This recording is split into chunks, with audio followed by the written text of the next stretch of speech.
തദ്ദേശ ഭരണ തെരഞ്ഞെടുപ്പിൽ ഇരു മുന്നണികളും ബിജെപിയും തികഞ്ഞ വിജയപ്രതീക്ഷ പുലർത്തുമ്പോഴും ഫലത്തെ ചൊല്ലി കക്ഷികൾക്കുള്ളിൽ ആശങ്കകളും നിലനിൽക്കുന്നതായി തിരുവനന്തപുരം ബ്യൂറോ റിപ്പോർട്ട് ചെയ്യുന്നു. നിയമസഭാ തെരഞ്ഞെടുപ്പ് അടുത്ത സാഹചര്യത്തിൽ ഇപ്പോഴത്തെ ഫലം മുന്നണികൾക്ക് ഏറെ നിർണായകമാണ്. ബാർക്കോഴയടക്കം ഗുരുതരമായ ആരോപണങ്ങൾ നേരിടുന്ന ഭരണമുന്നണിക്ക് ഫലം തിരിച്ചടിയായാൽ രാഷ്ട്രീയമായും അതേറെ ദോഷം ചെയ്യും. SNDP-BJP ബന്ധത്തിന്റെ ആദ്യ പരീക്ഷണശാല എന്ന നിലയിലും ഈ തെരഞ്ഞെടുപ്പ് ഫലം പ്രാധാന്യമർഹിക്കുന്നു.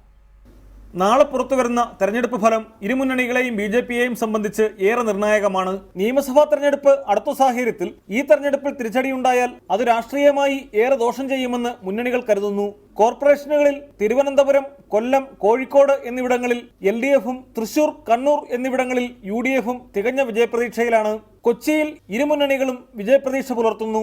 ഭരണത്തിന്റെ വിലയിരുത്തലാകുമെന്ന് ആവർത്തിച്ച് ആത്മവിശ്വാസത്തോടെയാണ് UDF തെരഞ്ഞെടുപ്പിനെ നേരിട്ടതെങ്കിലും അവസാന ഘട്ടത്തിൽ ബാർക്കോഴ കേസിലുണ്ടായ കോടതി വിധി തിരിച്ചടിയാകുമോ എന്ന് അവർക്ക് ആശങ്കയുണ്ട്. കഴിഞ്ഞ തവണ UDF വൻ നേട്ടമുണ്ടാക്കിയ കോട്ടയം, എറണാകുളം, മലപ്പുറം ജില്ലകളിൽ പോലും ഇത്തവണ സൗഹൃദ മത്സരങ്ങൾ വർദ്ധിച്ചതും വിമതശല്യമേറിയതും അവർക്ക് ആശങ്ക വർദ്ധിപ്പിക്കുന്നു. മുന്നണിയിലും CPIMലും അടുത്ത കാലത്തുണ്ടായ ഐക്യമാണ് LDFന് ഏറെ പ്രതീക്ഷ പകരുന്ന ഘടകം. എങ്കിലും വിമതശല്യം അവർക്കും തലവേദനയാണ്. അരുവിക്കരയിലെ വിജയം തദ്ദേശഭരണ തെരഞ്ഞെടുപ്പിലും UDF ആവർത്തിച്ചാൽ LDF കടുത്ത പ്രതിസന്ധിയിലാകുമെന്നതിൽ തർക്കമില്ല.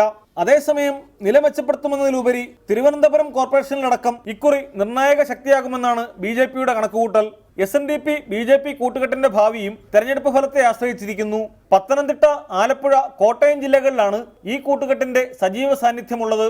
ഫലം തിരിച്ചടിയായാൽ BJPക്കുള്ളിൽ നിന്ന് തന്നെ സഖ്യത്തിനെതിരെ എതിർപ്പുകൾ ഉയർന്നേക്കും. പ്രദീപ് C. നെടുമൺ, റിപ്പോർട്ടർ, തിരുവനന്തപുരം.